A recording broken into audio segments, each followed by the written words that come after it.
2 months ago, I made a video showing off the new project that I'm working on. And honestly, I was not expecting the large amount of feedback you guys sent me. But there was one topic that was brought up a lot in the comments that made me rethink a few things. The lack of a hook.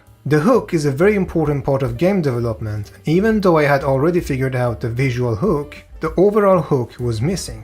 And I asked myself why. Why had I not nailed this part in a complete manner yet? And I realized that the reason is that I don't know if the path I'm taking is clear enough yet. I have 3 paths in front of me for this project. The scope and scale of each of them are different. For me to choose which path to take and decide a proper hook, I would have to reach this juncture in the development of the game, which is quite dangerous. I have spent almost 9 months by now working on this game, and I'm somewhere around here.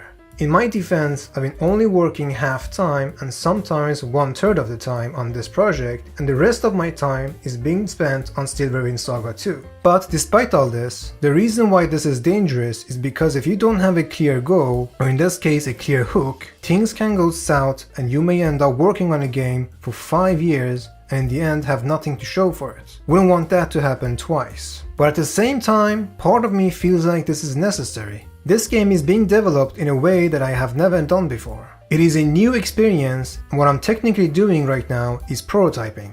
I'm prototyping and creating the basic mechanics that can be used regardless of which path I take.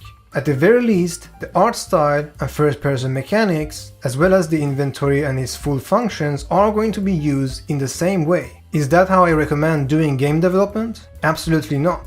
You should have a clear goal for your game right from the beginning, and you should subject your game to constant criticism also right from the beginning. Not doing these things early on is what leads to scope creep and future creep. Unfortunate for me, a project like this cannot be done in any other way. I have to create a sample of each game mechanic and calculate how long it takes me to make it, just to see if it can be done in a larger scale or not. If I was not working on 2 projects at the same time, I would have been finished with this phase by now. And the fact that most of my time has been spent on my other game project is what justifies the lengthy prototyping phase. So far, my hook is that this game is going to be a first-person dark fantasy classic CRPG dungeon crawler with a character creator, multiple classes and races. But the final hook needs to be a lot more clear compared to this. Another thing that I'm also certain of is that regardless of which path I take, this game is going to be a lengthy project. But my goal is to ensure that it doesn't exceed 3 years. I want this game to be finished sometime in 2027 or 2028.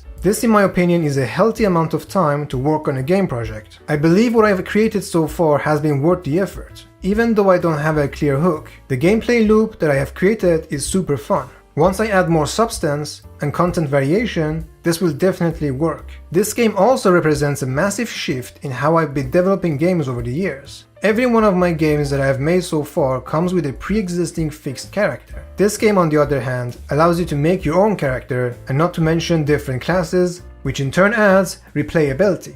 Also, every other game that I've made features a top-down camera angle with the exception of one game. This kinda makes it feel like you're working on one lengthy project instead of multiple projects. If you have already made a game and plan on making another game, I really recommend changing the genre, camera angle, theme, everything. The more different your next game is, the less repetitive your work life is, and the more enthusiastic you will feel when developing the game. Thank you for watching.